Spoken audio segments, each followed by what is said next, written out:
அனைவருக்கும் வணக்கம். இன்றைக்கி பார்த்தீங்கன்னா கரண்ட் அஃபேர்ஸ் பார்க்கலாம். ஸோ ஃபஸ்ட்டு பார்த்தீங்கன்னா தவறான கூற்று எது அப்படின்னு சொல்லி 4 ஸ்டேட்மெண்ட் கொடுத்துருக்குறாங்க. 16வது நிதி ஆணையத்தை பற்றி கொடுத்துருக்குறாங்க. சமீபத்தில் பார்த்தீங்கன்னா 16வது நிதி ஆணையத்தினுடைய தலைவராக அரவிந்த் பனகாரியா அப்படிங்கிறவர் நியமிக்கப்பட்டிருந்தார், குடியரசுத் தலைவர். இந்த அரவிந்த் பனகாரியா பார்த்தீங்கன்னா நிதி ஆயோக் அமைப்பினுடைய முதல் துணைத் தலைவராக பணியாற்றியிருக்கிறாரு. அதே மாதிரி கொலம்பியா பல்கலைக்கழகத்தின் பேராசிரியராகவும் பணிபுரிஞ்சிருக்கிறாரு. அடுத்தது 16வது நிதி ஆணையத்தினுடைய செயலராக நியமிக்கப்பட்டவர் யாருன்னா ரித்விக் ரஞ்சனம் பாண்டே. இவங்க நியமிச்சிருக்கிறாங்க. தற்போது பார்த்திங்கன்னா 15வது நிதி ஆணையம் தான் பார்த்திங்கன்னா செயல்பாட்டில் இருக்குது. என்கே சிங் அவர்களுடைய தலைமையில் 15வது நிதி ஆணையம் செயல்பட்டு வருது. இது பார்த்திங்கன்னா 2021லிருந்து 25 வரைக்கும் இதனுடைய காலம். அடுத்து இந்த 16வது நிதி ஆணையம் பார்த்திங்கன்னா 2026லேருந்து 30 வரைக்கும் செயல்பட போகுது. ஸோ அதற்காக பார்த்திங்கன்னா 16வது நிதி ஆணையத்தினுடைய தலைவராக அரவிந்த் பனகாரியா அப்படிங்கிறவர் நியமிச்சிருக்கிறாரு. இந்த நிதி ஆணையத்தினுடைய முக்கிய வேலையே இது என்ன அப்படின்னு சொல்லி பார்த்திங்கன்னா மத்திய மாநில அரசுகளுக்கிடையே அந்த வரி வருவாயை எவ்வளோ சதவீதம் பிரித்து கொடுக்கணும் அப்படின்னு சொல்லி ரெக்கமெண்ட் பண்ணுவாங்க. இந்த நிதி ஆணையத்தை பற்றி அரசியலமைப்பில் எந்த ஆர்டிக்கலில் சொல்லியிருக்கிறாங்க அப்படின்னா ஆர்டிக்கல் 280 பார்த்திங்கன்னா நிதி ஆணையத்தை சொல்லியிருக்கிறாங்க. ஒவ்வொரு 5 ஆண்டுகளுக்கு ஒரு முறையும் ஒரு நிதி ஆணையம் அமைக்கப்பட வேண்டும் அப்படின்னு சொல்லியிருக்கிறாங்க. இதே மாதிரி பார்த்திங்கன்னா ஒவ்வொரு மாநிலத்திலையும் நிதி ஆணையம் இருக்குது. அந்த மாநில நிதி ஆணையத்தினுடைய வேலை என்ன அப்படின்னு சொல்லி பார்த்திங்கன்னா உள்ளாட்சி அமைப்புகளுக்கு எவ்வளோ சதவீதம் நிதி பகிர்வு கொடுக்கணும் அப்படிங்கிறத ரெக்கமெண்ட் பண்ணுவாங்க. அடுத்தது 2வது, பொது சிவில் சட்டத்தை விரைவில் அமல்படுத்த உள்ள மாநிலம் எது அப்படின்னு கேட்டிருக்கிறாங்க. உத்தரகாண்ட் மாநிலம் தான் விரைவில் அமல்படுத்த போகிறாங்க. தற்போது வரைக்கும் பார்த்திங்கன்னா பொது சிவில் சட்டம் நடைமுறையில் உள்ள ஒரே மாநிலம் எது அப்படின்னு கேட்டிங்கன்னா அது கோவா மாநிலத்தில் மட்டும்தான் நடைமுறையில் இருக்குது. இந்த பொது சிவில் சட்டத்தை பற்றி அரசியலமைப்பில் எந்த ஆர்டிக்கலில் சொல்லியிருப்பாங்க அப்படின்னா ஆர்டிக்கல் 44 சொல்லியிருப்பாங்க. டிபிஎஸ்பி அரசுக்கு வழிகாட்டும் நெறிமுறைகளில் இந்த பொது சிவில் சட்டத்தை கொண்டு வரணும் அப்படின்னு சொல்லி ஆர்டிக்கல் 44 சொல்லியிருப்பாங்க. அதன்படி பார்த்திங்கன்னா கோவாவில் தற்போது நடைமுறையில் இருக்குது. விரைவில் உத்தரகாண்ட் மாநிலத்தில் அமல்படுத்தப்படும் சொல்லி அந்த மாநில அரசு சொல்லியிருக்கிறாங்க.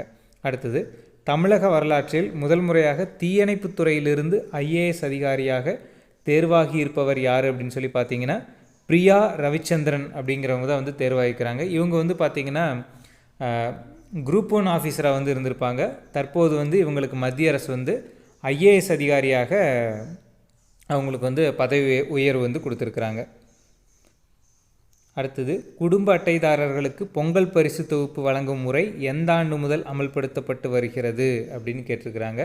ஸோ 2009 அப்போது இருந்த டிஎம்கே கவர்மெண்ட்லேருந்து தான் பார்த்திங்கன்னா இந்த பொங்கல் பரிசு தொகுப்பு அப்படிங்கிறது கொடுத்துட்டு வர்றாங்க. அடுத்தது, வெசாட் செயற்கைக்கோளை வடிவமைத்துள்ளவர்கள் எந்த மாநிலத்தை சேர்ந்தவர்கள் அப்படின்னு கேட்டிருக்கிறாங்க. ஸோ கேரளாவை சேர்ந்தவர்கள் தான் இந்த வெசாட் செயற்கைக்கோளை வடிவமைத்தவர்கள். நம்ம இஸ்ரோவினுடைய தற்போதைய தலைவர் பார்த்திங்கன்னா சோம்நாத், இவரும் கேரள மாநிலத்தை சேர்ந்தவர் தான். அடுத்தது, இந்திய விண்வெளி நிறுவனமான இஸ்ரோ அஸ்ட்ரோசாட் செயற்கைக்கோளை ஏவிய ஆண்டு எது அப்படின்னு கேட்டிருக்கிறாங்க. ஸோ 2015 தான் ஏவியிருப்பாங்க. இது எதுக்காக அப்படின்னு இந்த அஸ்ட்ரோசாட் அப்படிங்கிறது ஸோ வானியல் ஆய்வுக்காகத்தான் 2015 விண்ணில் ஏவப்பட்டிருக்கும். தற்போது பார்த்திங்கன்னா எக்ஸ்போசாட் அப்படிங்கிற ஒரு செயற்கைக்கோள் இந்த வானியல் ஆய்வுக்காக ஜனவரி 1ஆம் தேதி அன்னைக்கு பார்த்திங்கன்னா விண்ணில் ஏவி இருக்கிறாங்க இஸ்ரோ எப்பொழுது ஆரம்பிக்கப்பட்டது அப்படின்னா 1969 தான் பார்த்திங்கன்னா இஸ்ரோ ஆரம்பிக்கப்பட்டது. தற்போதைய தலைவர் சோம்நாத் அப்படிங்கிறவர் இருக்கிறாரு. இதுக்கு முன்னாடி சிவன் அப்படிங்கிறவர் இருந்தார். அடுத்தது, சர்வதேச சிறுதானிய ஆண்டு எது அப்படின்னு கேட்டிருக்கிறாங்க. 2023 பார்த்திங்கன்னா ஐநா சபை சர்வதேச சிறுதானிய ஆண்டாக அறிவிச்சிருப்பாங்க. நம்ம இந்தியாவில் எப்போ சிறுதானிய ஆண்டு கொண்டாடப்பட்டது அப்படின்னா தேசிய சிறுதானிய ஆண்டு அப்படிங்கிறது 2018 கொண்டாடியிருப்பாங்க. தற்பொழுது 2024 ஐநா எந்த ஆண்டாக அறிவிச்சிருக்குதுன்னா சர்வதேச ஒட்டக ஆண்டாக 2024 அறிவிச்சிருக்கிறாங்க. அடுத்தது, அதிக பங்கு சந்தை முதலீட்டாளர்களை கொண்ட மாநிலம் எது அப்படின்னா இந்தியாவிலேயே ஸோ மகாராஷ்டிரா தான் அதிக பங்கு சந்தை முதலீட்டாளர்களை கொண்ட மாநிலம். அடுத்தது, 1963 முதல் இயங்கும் இந்த கோரமண்டல் இன்டர்நேஷ்னல் லிமிடெட் உரத் தொழிற்சாலையிலிருந்து வெளியான வாயு எதுன்னு கேட்டிருக்கிறாங்க. சமீபத்தில் வந்து நம்ம எல்லாருமே பார்த்துருப்போம். இது வந்து பார்த்திங்கன்னா அமோனியா வாயு தான் வந்து வெளியேறியிருக்கு இந்த தொழிற்சாலையிலிருந்து. அடுத்தது ஜனவரி 1, 2024 அன்று ஜப்பானில் ஏற்பட்ட நிலநடுக்க அளவு எவ்வளோ ரிக்டர் அளவுகோலில்னு கேட்டிருக்கிறாங்க. 7.6 பதிவாயிருக்குதுன்னு சொல்லியிருந்தாங்க. இந்த நிலநடுக்கத்தை வந்து அளக்கக்கூடிய கருவி எதுனா சீஸ்மோகிராஃப் அப்படின்னு சொல்லுவாங்க. ஆனால் வந்து ரிக்டர் அளவுகோலில் தான் வந்து இதை சொல்லுவாங்க. அடுத்தது 16வது பிரிக்ஸ் மாநாட்டை 2024 நடத்தக்கூடிய நாடு எது அப்படின்னா ரஷ்யா தான் வந்து நடத்த போகுது. 15வது பிரிக்ஸ் மாநாடு வந்து 2023 எங்கே நடந்திருக்குன்னா தென்னாப்பிரிக்காவில் ஜோகன்ஸ்பர்க் அப்படிங்கிற இடத்துல தான் வந்து நடந்திருக்கும். இந்த பிரிக்ஸ் கூட்டமைப்பில் வந்து பார்த்திங்கன்னா சமீபத்தில் வந்து சில நாடுகள் வந்து ஜாயின் பண்ணியிருக்கிறாங்க. ஈரான், சவுதி அரேபியா இவங்க எல்லாருமே வந்து ஜாயின் பண்ணியிருக்கிறாங்க. Brazil, Russia, India, China, south Africa, இப்போ வந்து பார்த்திங்கன்னா ஈரான், சவுதி அரேபியா போன்ற நாடுகள் வந்து இந்த பிரிக்ஸ் கூட்டமைப்பில் வந்து இணைஞ்சிருக்கிறாங்க.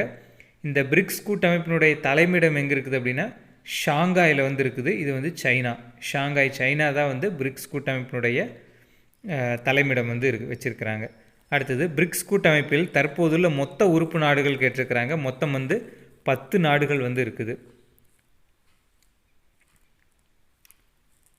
பூமியில் சூரிய உதயத்தை முதலில் பார்க்கக்கூடிய நாடு எது அப்படின்னு கொடுத்துருக்குறாங்க. கிரிபாதி அப்படிங்கிற ஒரு நாடு தான் வந்து பூமியில் முதலில் சூரிய உதயத்தை பார்க்கக்கூடிய நாடு அப்படின்னு கொடுத்துருக்குறாங்க. அடுத்தது மருத்துவமனை மற்றும் கல்வி நிறுவனங்களுக்கு யூபிஐ பரிவர்த்தனை உச்சவரம்பை ஆர்பிஐ வந்து எத்தனை லட்சம் வரை உயர்த்தியுள்ளது அப்படின்னு கேட்டிருக்கிறாங்க.